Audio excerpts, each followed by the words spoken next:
भक्ति टेल्स में आपका स्वागत है, जहां हम आपको सुनाते हैं भक्ति, प्रेम और जीवन के अनमोल संदेशों से भरी कहानियां। आज का हमारा विषय है रक्षाबंधन, एक ऐसा पर्व जो केवल भाई बहन के रिश्ते का ही नहीं बल्कि सुरक्षा, प्रेम और विश्वास के अटूट बंधन का प्रतीक है। लेकिन क्या आप जानते हैं कि इस त्योहार की जड़ें कितनी गहरी है और इसकी शुरुआत पौराणिक कथाओं में कैसे हुई? आज हम आपको सुनाएंगे रक्षाबंधन से जुड़ी 3 अद्भुत कथाएं। श्री कृष्ण और द्रौपदी की कहानी, इंद्रदेव की कथा और रानी कर्णावती की अमर गाथा।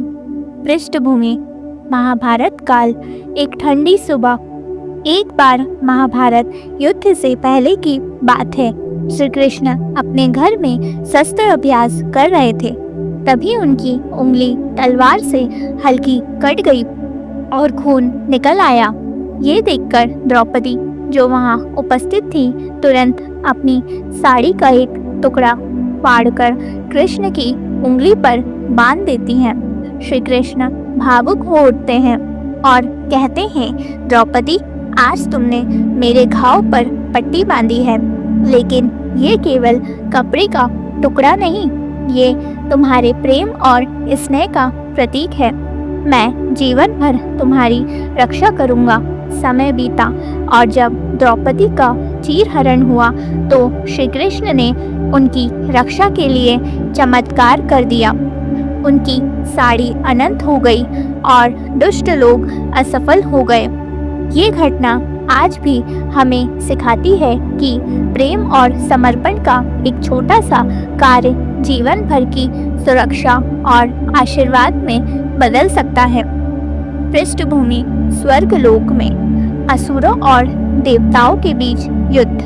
देवताओं के राजा इंद्र युद्ध में बार बार हार रहे थे। उनकी पत्नी इंद्राणी चिंतित थी। गुरु बृहस्पति के सुझाव पर इंद्राणी ने एक पवित्र रक्षा सूत्र तैयार किया, मंत्रों से अभिमंत्रित किया और युद्ध भूमि जाने से पहले इंद्र के दाएं हाथ पर बांध दिया। जैसे ही ये रक्षा सूत्र बंधा, इंद्र के भीतर एक नई शक्ति और आत्मविश्वास का संचार हो गया। उन्होंने युद्ध में विजय प्राप्त की और देवताओं की रक्षा हुई।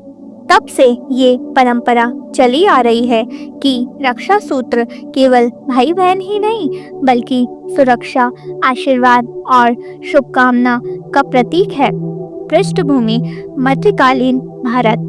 चित्तौड़गढ़ की रानी कर्णावती पर बाहरी आक्रमण का खतरा था। मुगल शासक हुमायूं से उनकी कोई रिश्तेदारी नहीं थी, लेकिन उन्होंने विश्वास और सहायता की भावना से उन्हें राखी भेजी। राखी पाकर हुमायूं ने वचन दिया कि वे उनकी रक्षा करेंगे। वे तुरंत अपनी सेना लेकर चले। भले ही वे समय पर नहीं पहुंच सके, लेकिन ये घटना इतिहास में अमर हो गई कि राखी केवल रिश्ते का ही नहीं बल्कि विश्वास और मानवता का प्रतीक भी है।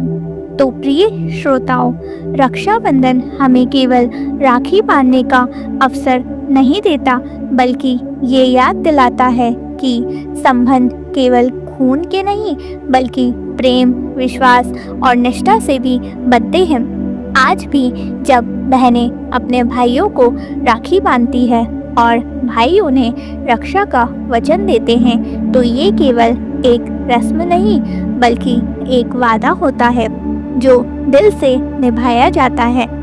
यदि आपको ये कथा पसंद आई हो तो भक्ति टेल्स को सब्सक्राइब करें और इस कहानी को अपने प्रियजनों के साथ साझा करें। रक्षाबंधन की हार्दिक शुभकामनाएं। आपके जीवन में हमेशा प्रेम, विश्वास और सुरक्षा का बंधन बना रहे।